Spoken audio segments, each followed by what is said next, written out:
You've always been the family joke, my mother said, laughing as she popped open a bottle of wine I paid for again. The whole table laughed with her. Not cruelly, not loudly, just naturally. Like this was normal, like it had always been that way. I stood there, holding the receipt in my hand for the third family holiday in a row. $7,240. Catering, flights, Airbnb, decorations, matching pajamas. All charged to my card. All taken for granted. My name is Vanessa, and from wherever you're watching this, stay with me. Have you ever paid to be humiliated? Paid for the table, the roof, the gifts, only to be told you don't belong at your own party? Because I did. For years. And this time, I didn't cry. I didn't storm out. I didn't even finish dinner. I just snapped. It was Christmas Eve. We were at a rented beach villa. Rented meaning I paid the full deposit, the cleaning fee, and the chef everyone forgot to tip. I'd flown in from Seattle after closing the biggest deal of my career, real estate portfolio expansion. Multi-million-dollar contract. I hadn't even unpacked when Mom called and said, "We're doing Florida this year. You can afford it, right? Be a good sport." And I was.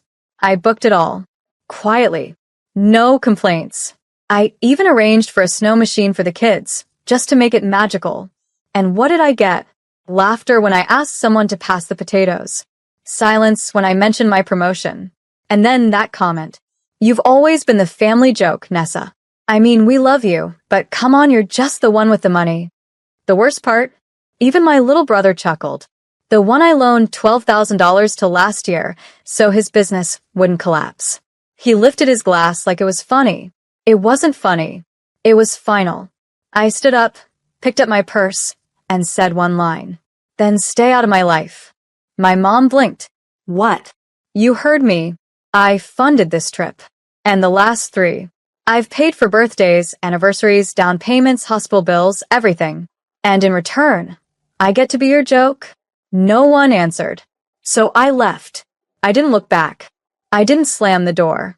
I didn't ask for a thank you. The next morning, I was already back in Seattle. Back in my apartment. Back in my silence.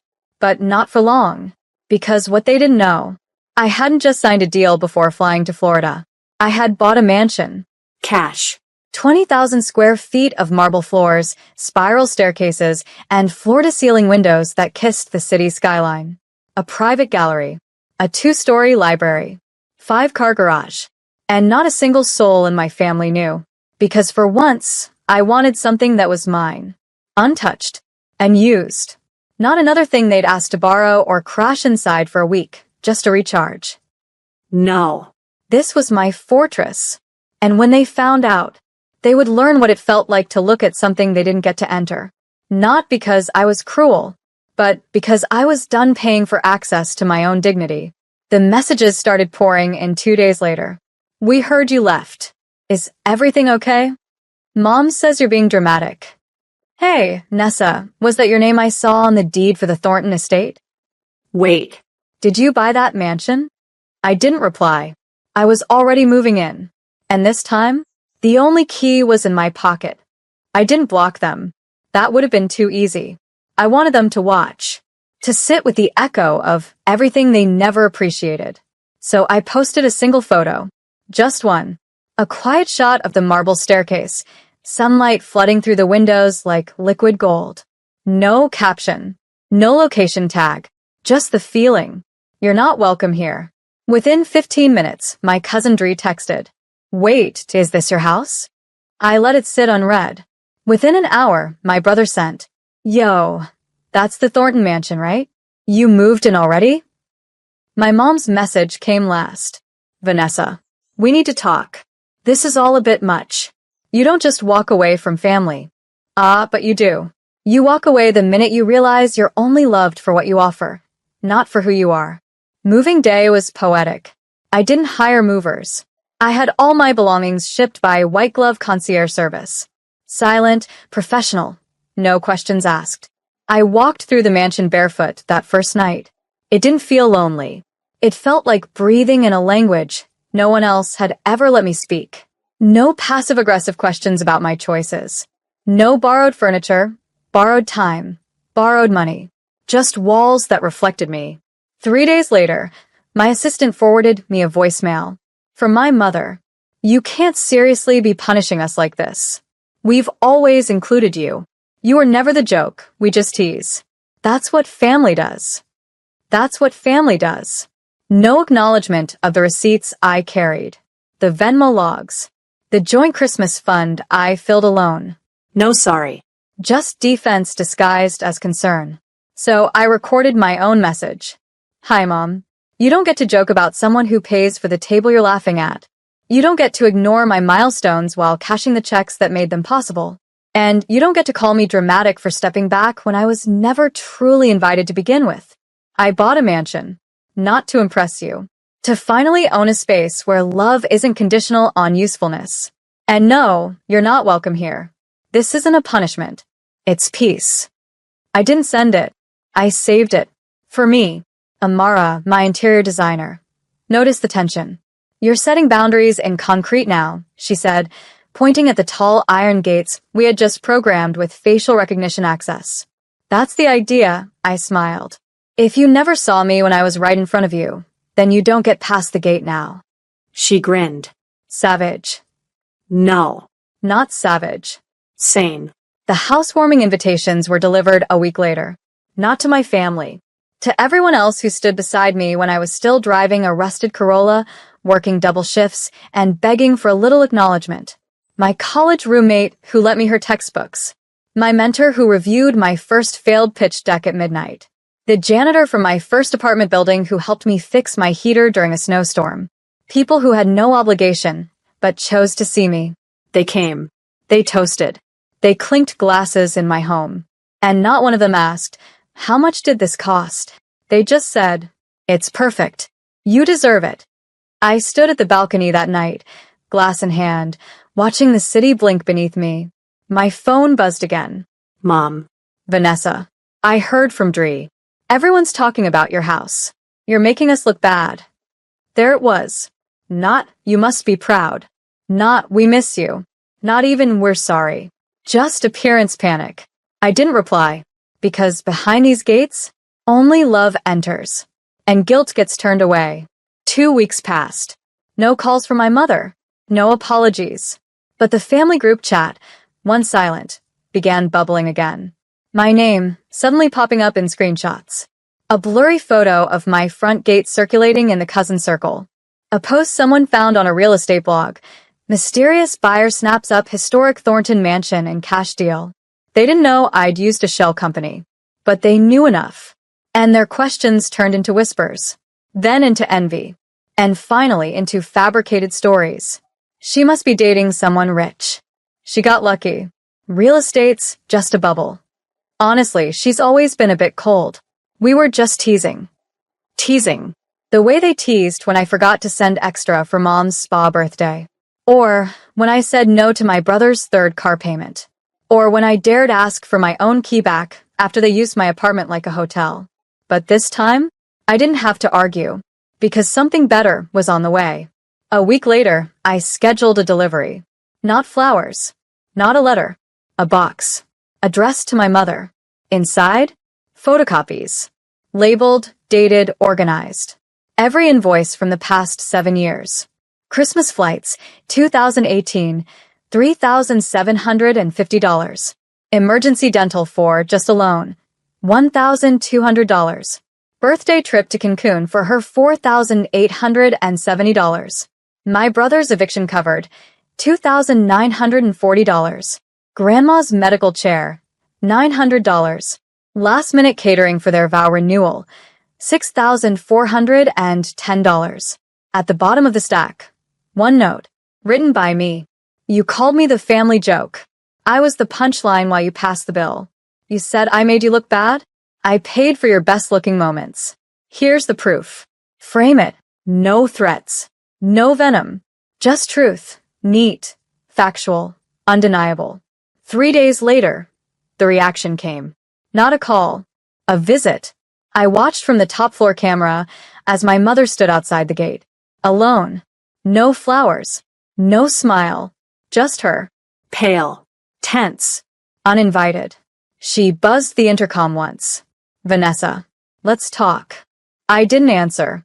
She waited 10 minutes, then 20, then left. That night, I received a text. I got your box. I didn't realize it was that much. But does money erase love? I stared at it for a long time. Then typed, love without respect is just dead in disguise. I hit send, blocked her number. The next day, my brother tried. Come on, Ness. You really gonna ice out everyone over one dinner? We're blood. I replied with a screenshot, one he sent years ago, where he joked in the cousin group chat. Nessa's got main character syndrome again. Let her pay for it all. She'll feel special. I didn't add commentary. Just let his own words choke the silence. He didn't message again. At the mansion, I planted a tree. A small cherry blossom, right in the center of the courtyard. It wouldn't bloom for months. But when it did, it would be mine. Untouched. Untrampled. I named it Receipt. A quiet reminder that everything they dismissed, I endured. Everything they laughed at, I carried. Everything they thought made me weak became the soil under my strength. You see, they used to say, Vanessa's too emotional. She's too sensitive. She can't let things go. They were right. I didn't let it go. I grew it. Into walls. Into wealth. Into a life that no longer needed their approval. Because I finally realized something. You don't owe family your peace when they only show up to spend it. March rolled in with wild winds and soft sun. The kind of weather that made the glass panels of my mansion gleam like armor. It was peaceful, private, and most of all mine. And yet, the world still found ways to try to claw in. The local business magazine reached out for a feature on women of architecture and real estate. Apparently, word had spread that I'd closed a historic deal on the Thornton estate, and I was now the youngest Black woman in Seattle to purchase and fully renovate a legacy mansion. I agreed to the interview, not to boast, but to document something my family never gave me. Visibility. The photo shoot was tasteful, no flashy designer labels, no over-the-top cars.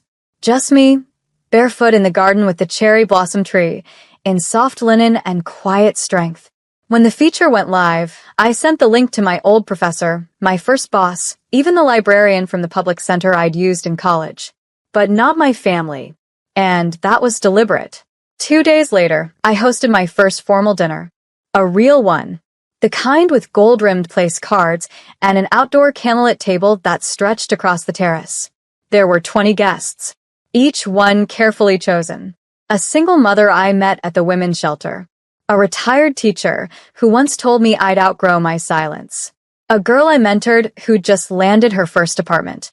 It was a table built on earned seats, not inherited roles. As guests arrived, I handed out golden envelopes. No names, just a warm embossed phrase. You are not the joke. You are the reason. Inside each, a $1,000 donation in their name to the local housing foundation. The woman who used to clean my first apartment's hallway cried when she opened hers. Vanessa, why? Because I remember who handed me a towel when my heater broke and I was shivering on tile floors. You helped me feel human. This is just acknowledgement. Meanwhile, my family was on Facebook Live, celebrating my cousin Jenna's engagement. The same cousin who once told me, "You're cute, Ness. But no guy wants a girl who works that much." Mom was in the video, holding a wine glass, laughing. She looked good, unbothered. But someone must have sent her the article, because at 2:47 a.m., I got a message from a new number. I saw the piece. That house should be filled with family, not strangers. Strangers? No, Mom. These were people who saw me, who never called me dramatic for crying, who didn't roll their eyes when I pulled out my laptop on holidays, who never called me the joke. I didn't reply, but I did screenshot it. And then, I printed it, framed it, hung it near the back exit, right next to the security panel they'd never touch. I wasn't angry anymore. That was the truth. I didn't need revenge. I didn't crave an apology. I just wanted space. Clean, earned, unshared space. My cherry blossom tree had its first bud. Tiny. Pink. New. And as I stood beside it, wine in hand, I thought, They laughed when I paid for the dinner. They mocked me while wearing the clothes I bought. They toasted with the champagne I delivered. And now, they could toast themselves, because they were no longer on the guest list. And this time, no amount of guilt would forge a golden invite. The first time someone tried to sneak in, it wasn't literal. It was my brother.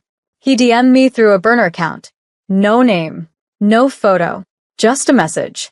Hey, I know we messed up, but Mom's not doing well. Maybe you could reach out. No apology, no ownership, just guilt wearing a sick face. I didn't even open it right away. I was too busy finalizing the funding paperwork for a project none of them knew about.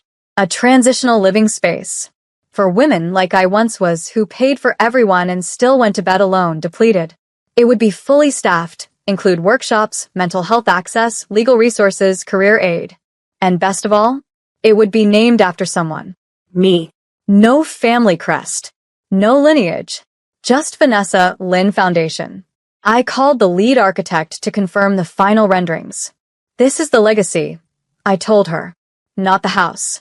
Not the marble. This. She agreed. And so did the dozen women waiting to walk through doors that never slammed in their faces.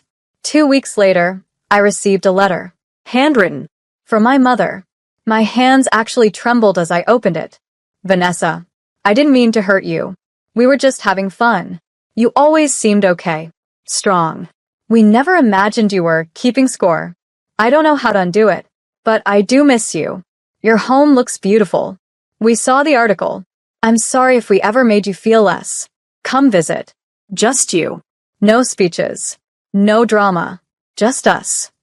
Us. Like I was part of them again? Like I'd always been welcomed, not tolerated? I stared at the note for a long time. Then I folded it, tucked it into an envelope, wrote nothing, Sealed it. and slid it inside a larger manila package. Inside the package? A full-color printed brochure for the new foundation. Its vision, its mission, its donors. And on the back, my quote, "Family is not who laughs at your pain over dinner. Family is who builds warmth with you from scratch, brick by quiet brick." I mailed it. No return address. A week later, the doorbell rang. Not at the mansion. At the transitional center, still under construction. I watched on the security monitor. It was her, my mother, wearing sunglasses, holding a tin of cookies like it was still 1999, and I'd just won the spelling bee. She asked the foreman if Vanessa was in. He said, sorry. Only staff and residents past this point. She stood there for a minute, then walked away. That night, I wrote in my journal. They never imagined I'd walk away, but they never imagined I'd build something that didn't include them, either. Not out of cruelty, out of clarity. Because when you're always the punchline, and they think you'll always laugh along, they stop checking if it's cutting you. And when you stop laughing, they panic. But I wasn't bitter. I was brutally peaceful. The center opened with a quiet ceremony. No ribbon cutting. No press. Just soft music. Candles. A welcome dinner.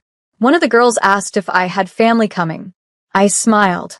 They saw me, just not clearly enough. She nodded like she understood. Because she did. We all did. That night, as I locked the main doors, I whispered, "Not all doors need to be shut out of hate. Some just don't deserve to open again." Especially when the people knocking helped build the lock.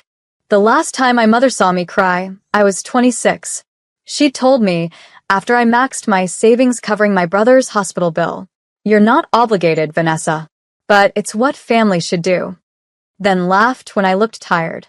Back then, I thought tears were weakness. Now I know they were warnings, ones I stopped ignoring. So when I saw her latest post on Facebook, tagging my name like bait, I didn't react. Some daughters change when they get money. Cold. Distant. Pretending to be better. The post had one photo. From 10 years ago. Me, squinting in a wrinkled graduation gown. Holding flowers I bought myself. I didn't respond online. I just adjusted the thermostats in my mansion to off. A silent metaphor. Because if I was cold, it's because they left the windows open during every storm. That week, I hosted a winter retreat for women in the transitional program. Cozy robes, custom journals, group therapy by firelight. One night, a girl asked, timidly, "Do you ever miss them?" I paused, sipped my tea, searched for honesty, not cruelty. I missed the idea of what they were supposed to be, but not the people they chose to become. She nodded. She was 19. Her own mother sold her things for pills. I didn't hug her. I didn't offer platitudes. I just handed her a key to her own room, with her name carved above it. No one had ever given her that. 2 days later, a private number rang. I answered out of instinct. My mother's voice. "You froze the accounts." My lips curled. Yes. After years of having my name tied to their emergencies, their bounce backs, their gaslight-covered overdrafts, I'd unlinked everything. The last shared utility, the savings sub-account I used to keep open for emergencies. All gone. Not in revenge. In release. "That's illegal," she snapped. "No," I said calmly. What was illegal was using my identity to lease a condo I didn't authorize 3 years ago. Dead silence. She didn't know I'd found that. Didn't know I'd fixed the credit hit. Didn't know I'd traced the IP login back to her address. She thought I'd never look. I always looked. I just didn't speak, until now. "You've changed," she said coldly. "Yes," I said. "That's what healing looks like from this side." Click. Later that night, I opened the back hallway closet in my mansion. Inside, untouched, was a small red coat, size 6T. The one I wore as a child when Dad left. Mom kept it, always told me it was my little shield. I picked it up. It smelled like cedar and old chapters. I folded it, tied a note around it. "I've built my own shield now. One you don't hold." I mailed it to her. No return label. No explanation. Let her wonder. You see, they called me cold, but what they really meant was unavailable, unreachable, unwilling to fund their comfort anymore. Not bitter, not cruel, just done. Because the girl in the red coat, she begged for warmth. The woman in the silk robe, she owns the fire. They can keep laughing at old photos. But from here, there's no more warmth left in me for people who only know how to burn. And the best part? I no longer apologize for walking away from the heat when all they ever brought was smoke. The news finally broke in the city registry. The Thornton mansion, once thought to be quietly acquired by an overseas investor, was officially revealed as owned and fully restored by Vanessa Lynn. My inbox flooded with messages. Not just congratulations. Regret. Old coworkers who ignored me when I used to eat lunch alone in the break room. A former roommate who once borrowed $600 and vanished. Even my cousin Jenna, the same one who once called me forgettable at a family barbecue, left a voicemail. "Girl, you did it. If you're having a party, count me in. I always believed in you." I didn't reply. What they didn't know was I had rewritten my will. Not because I was dying, because I was living finally on my own terms. And I wanted it all documented. Every cent, every property, every future stake in the foundation. None of it would go to blood. Not a penny. Instead, I sat with my lawyer and signed it all over. To the women rebuilding their lives through my foundation. To the young girls I mentor. To the shelter that once fed me when my fridge was empty and pride was louder than my hunger. When he asked me, "Are you sure you want to leave your family out entirely?" I said, without blinking, "They left me out when I was all in." This is just the formal reply. The next twist came quietly. An email. No subject. No signature. Just 2 sentences. "Your sister's sick. Mom said she'll reach out once you've calmed down." Once I've calmed down. As if I were the storm. As if I hadn't been the one holding the umbrella for a decade, shielding them all while they danced in the downpour and called it love. No. There would be no reaching out. Because here's the secret they never wanted to admit. They weren't the story. I was. They were just background characters who underestimated the girl sweeping the floors after midnight, rehearsing her pitches, patching their messes in silence. And when I finally walked off the page, they panicked because they couldn't rewrite what they no longer controlled. The following week, the city held a fundraising gala. The mayor gave a speech. So did the head of the housing coalition. Then I was called up. I didn't wear a glittering gown, just a fitted black suit. Clean lines. Quiet power. I walked to the podium, looked into the crowd, saw a familiar face at the back. Mom. Standing in the shadows. No ticket. No seat. Just watching. I didn't acknowledge her. Not out of cruelty. But because this wasn't her show anymore. My speech was simple. They once called me the joke. They laughed when I paid the bill. I used to think I had to earn their love through sacrifice. But love doesn't demand you go broke, proving you're worthy. It stands beside you when you have nothing. So today, I dedicate this next phase, this next center, this next city, to every woman who was never invited to her own story, but wrote herself in any way. The room erupted in applause. But I didn't smile. I just breathed. Because for the first time in my life, I was surrounded by people who clapped not because I served them, but because I survived them. And that was worth more than every unspoken sorry. 6 months later, I stood at the construction site of our second women's center. Not far from the first, just 1 block over. A little bigger, a little brighter, and this time, fully funded by private donations, a few grants, and something else. The sale of the condo they bought behind my back. Turns out it was under my name. They thought they were clever when they forged my digital signature. What they didn't know, I had been quietly working with a fraud investigator for my bank, and the moment they tried to refinance using my info, the hammer dropped. I didn't press charges. I pressed pause, froze the assets, reclaimed the condo through my legal team, and liquidated it with the calmness of a surgeon. The total proceeds? $278,000 after fees. More than enough for the new center, new furniture, and salaries for 5 full-time staff. Mom called me twice during the process. I didn't pick up. I didn't need to. Because I was done explaining why betrayal isn't a family tradition I plan to carry forward. The cherry blossom tree bloomed early this year. Soft pink petals fluttered down the courtyard like confetti meant for a celebration no one else could define. One morning, I sat under it, sipping coffee, when a staff member approached quietly. "There's a woman at the gate. Says she's your mother." I didn't look up. "Tell her there's no Vanessa here. Just the foundation." She nodded, walked away. I sat there. Let the wind carry the moment. Let it pass. Because that's what healing teaches you. You don't need to win the fight. You just need to stop bleeding for people who bring the knife. That night, I hosted a quiet dinner for the new residents. 7 women. Different stories. But all of them had one thing in common. They were told they were burdens. And now, they had beds with their names carved on plaques. Bathrooms with actual locks. Cupboards filled with food that no one guilt them into earning. One of them, a soft-spoken woman named Lydia, raised her glass and said, "To the woman who turned pain into policy, and silence into shelter." I laughed, almost cried. Then I raised mine, to the ones who were never given keys, but found their own doors anyway. A month later, I received a certified letter from my mother's attorney, an invitation to a family meeting. She wanted to rebuild communication. Suggested mediation.